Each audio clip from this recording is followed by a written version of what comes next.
1988 April மாதம் 28ஆம் தேதி நெஞ்சை விட்டு நீங்காத ஒரு மிகப்பெரிய கொடூரமான சம்பவம்.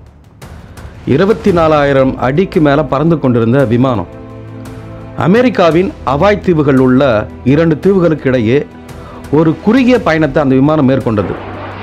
அந்த விமானத்தில் பல்வேறு பயணிகள் பல்வேறு இன்னலுக்கு ஆளானாங்க. இப்படி மரணப்பிடியில் சிக்கியவர்களை யார் காப்பாற்றியது, அதற்கு என்ன காரணம், எத்தனை பேர் உயிர் இழந்தனர், மீதமுள்ளவர்களை விமான ஊழியர்கள் உயிரை பணயம் வைத்து எப்படி காப்பாற்றினார்கள், இது போன்ற பல்வேறு தகவல்களை இந்த காணொளியின் மூலம் விரிவாக பார்க்கலாம் வாங்க.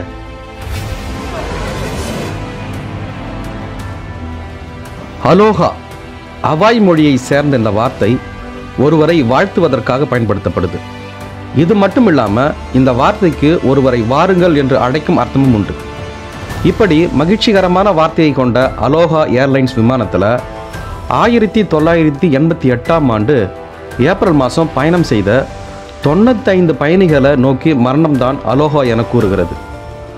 ஏப்ரல் 28, 1988 அன்று அலோஹா ஏர்லைன்ஸ் போயிங் 737 விமானம் மதியம் சரியாக 1:25 மணிக்கு ஹவாயில் உள்ள ஹீலோ விமான நிலையத்திலிருந்து ஹெலோனா சர்வதேச விமான நிலையத்திற்கு புறப்பட்டது. ஏதேனும் சிக்கல்கள் ஏற்பட்டால் மாற்று விமான நிலையமாக இருந்த மவுய் விமான நிலையத்தில் தரையிறங்க வேண்டுமென மிகவும் பாதுகாப்பான ஏற்பாடுகளோடு விமானம் புறப்படுது. இது 2 தீவுகளையும் இணைக்கும் சுமார் 35 நிமிட பயண நேரம் கொண்ட விமானம்.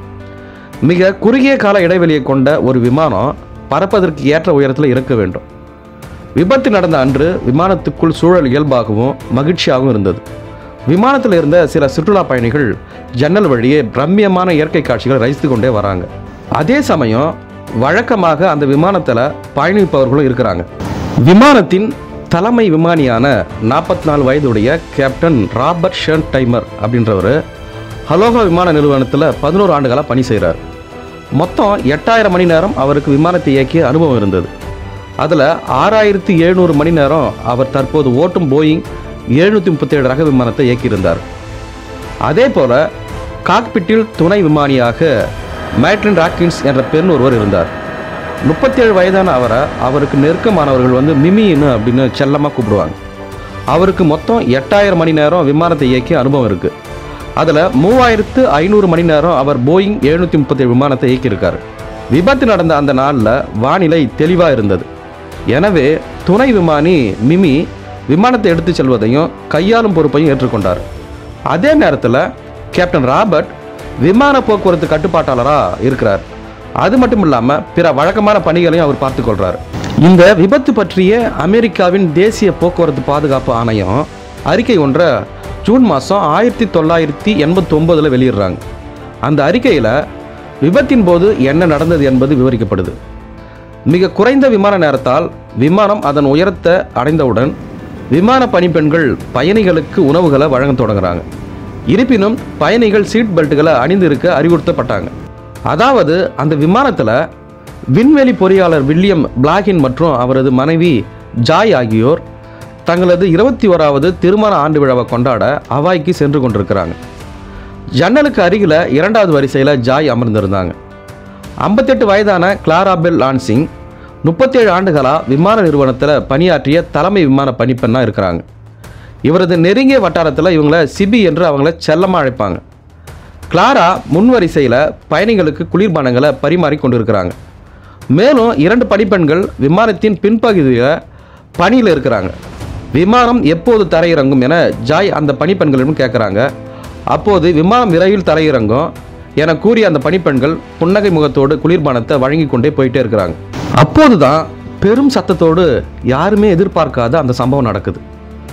உஷ் என்ற சத்தம் கேட்ட நொடியில் விமானத்தின் மேற்கூரை திடீரென பெயர்ந்து காற்றில் பறந்து போனது. மேற்கூரையோடு பணிப்பெண் கிளாராவும் விமானத்திற்கு வெளியே தூக்கி வீசப்படுறாங்க. இந்த காட்சியை பார்த்த பயணிகள் அதிர்ச்சி அடைகிறாங்க, ரொம்ப பயப்படுறாங்க. விமானம் வெடித்ததா அல்லது வேறு ஏதாவது நடந்ததா என்பதால் அவர்களால் புரிந்து கொள்ளவே முடியல. விமானம் கூரையை திறக்கும் வசதி கொண்ட கன்வெர்டிபிள் கார் போல கூரை இல்லாமல் இருந்தது. விமானம் வழக்கமான வேகத்தில் பறந்து கொண்டிருந்தது. ஆனால் பயணிகள் முகத்தில் சூறாவளி காற்று வேகமாக தாக்குது. கேப்டனும் துணை விமானியும் தங்களது பின்பக்கத்திலிருந்து அலறல் சத்தம் வருவதை கேட்குறாங்க. அவர்கள் திரும்பி பார்க்கும்போது அவர்களது அறையான காக்பிட் கதவு தெரியல. மாறாக பின்புறத்திலிருந்து வானம் தெளிவாக தெரியுது.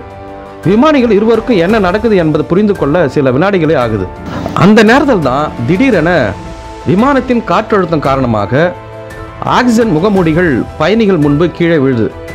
அதிர்ஷ்டவசமாக சீட் பெல்ட்டுகளை விடுவிப்பதற்கான அறிவுறுத்தல் கிடைக்காததால பயணிகள் இன்னும் இருக்கைகளுடன் இணைக்கப்பட்டிருந்தாங்க. பல கிலோமீட்டர் வேகத்தில் அவர்கள் பலத்த காற்றை எதிர்கொண்டாலும் சீட் பெல்ட்டின் உதவியால் அவர்கள் இருக்கையிலேயே உட்கார்ந்து கொண்டு இருக்கிறாங்க.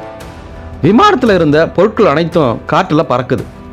முன்னால் இருந்த இருக்கையில் மோதியதால் சில பயணிகளுக்கு முகம் மற்றும் தலையில் பலத்த காயம் ஏற்படுது, ரத்தம் ஊற்றுது. இந்த மெல்லிய பெல்ட் அவர்களது வாழ்க்கைக்கும் மரணத்திற்கும் இடையில் நின்றது.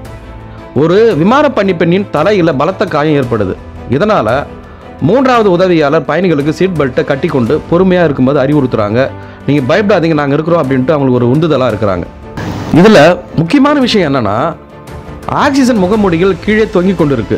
ஆனால் ஆக்சிஜன் சப்ளை கிடையாது. இந்த உயரத்தில் பயணிகள் மிகவும் குளிராக இருந்ததால் ஆக்சிஜன் இல்லாமல் அவர்கள் மரணத்தை நோக்கி நெருங்கி போகிறாங்க. உடனே விமானம் மெதுவாக கீழே இறக்கப்படுது. விமானிகளுக்கும் எது நேர்ந்து விட்டது அல்லது அவர்களின் கட்டுப்பாட்டை இழந்து கீழே இருக்கும் பசிபிக் பெருங்கடலில் விமானம் விழுந்துவிடும் என்று பயணிகள் பயப்படுறாங்க. அதை தாண்டி கேப்டன் ராபர்ட்டும் துணை விமானி மிமியும் விமானத்தை பயணிகள் சுவாசிக்கும் உயரத்திற்கு கீழே இறக்குறாங்க. பிறகு நிலையாக பறக்க செய்கிறாங்க. எனவே விமானிகள் விமானத்தின் கட்டுப்பாட்டை இழக்கலை என்று ஒவ்வொரு பயணிகளும் உணர்றாங்க. பயணிகளை காக்க போராடிய விமானிகள். அதாவது இதற்கிடையில் விமானத்தில் ராபர்ட் மற்றும் மிமி வித்தியாசமான பிரச்சனையை எதிர்கொள்கிறாங்க. என்னன்னா, கேப்டன் ராபர்ட் விமானத்தை இயக்கும் பணியை மேற்கொள்கிறார். அதே நேரத்தில் மிமி தகவல் தொடர்பு மற்றும் பிற செயல்பாடுகளை கையாளுறாங்க. ஹெனோலோ விமான நிலையத்திற்கு விமானம் சிக்கலில் இருப்பதாக சிக்னல் அனுப்பப்படுது. ஆனால் அந்த செய்தி அவர்களை சென்றடையவே இல்லை. இருவரும் மெய் விமான நிலையத்தில் தரையிறங்க முடிவு செய்கிறாங்க. விமான போக்குவரத்து கட்டுப்பாட்டரை தொடர்பு கொண்டு தரையிறங்க அனுமதியும் கேட்குறாங்க. அதன் பிறகு விமானத்தின் உயரம் மற்றும் வேகம் குறைந்ததால் ராபர்ட் மற்றும் மிமியால் ஒருவரை ஒருவர் சிறப்பாக தொடர்பு கொள்ளவும் ஒருங்கிணைக்கவும் முடியுது.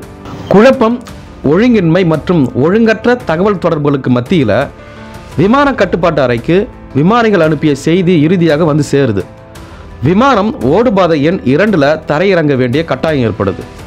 தீ அணைக்கும் படையினருக்கும் உடனடியாக நிலைமை குறித்து எச்சரிக்கை விடப்படுது. பயணிகள் மற்றும் பணியாளர்களை இன்டர்காம் அல்லது பொது அறிவிப்பு அமைப்பு மூலம் தொடர்பு கொள்ள முடியாத போது துணை விமானி மீண்டும் கட்டுப்பாட்டு அறைக்கு தொடர்பு கொண்டு முடிந்தவரை உதவியை தாருங்கள் என்று அறிவுறுத்துறாரு, கத்துறாரு. விமான நிலையத்தில் ஆம்புலன்ஸ் அல்லது மருத்துவ சேவை தயாராக இல்லாததால் நிலைமையின் தீவிரத்தை கருத்தில் கொண்டு உடனடியாக அருகில் இருந்த சமூக சேவை மையங்களை கட்டுப்பாட்டு அறைக்கு தொடர்பு கொண்டு கேட்குறாங்க. இதில் இன்னொரு முக்கியமான விஷயம் என்னன்னு பார்த்தோம்னா, ராட்சத மலைகளுக்கு நடுவே தரையிறங்கிய விமானம்.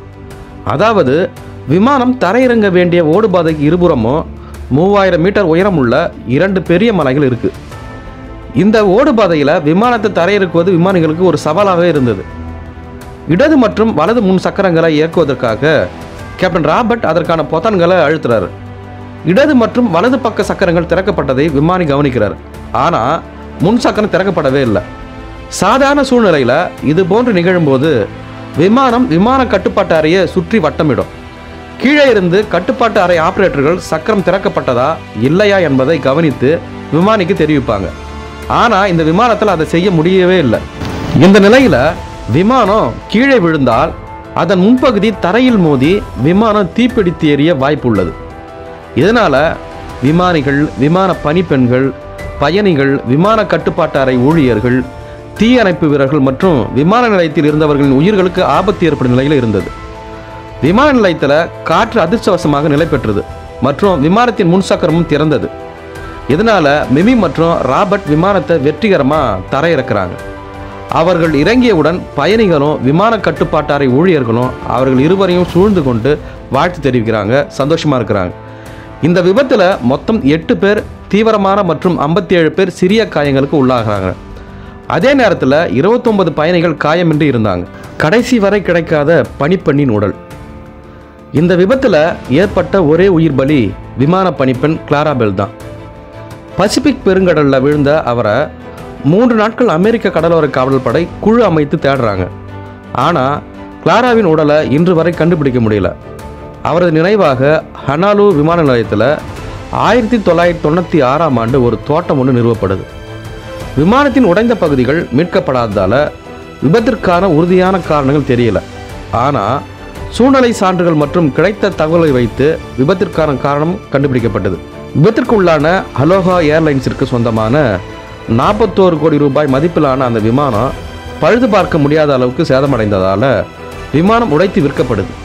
இது 1969ஆம் ஆண்டு வாங்கப்பட்ட போயிங் நிறுவனம் தயாரித்த 737 ரக விமானங்களில் 152வது விமானமாக இது இருக்கு.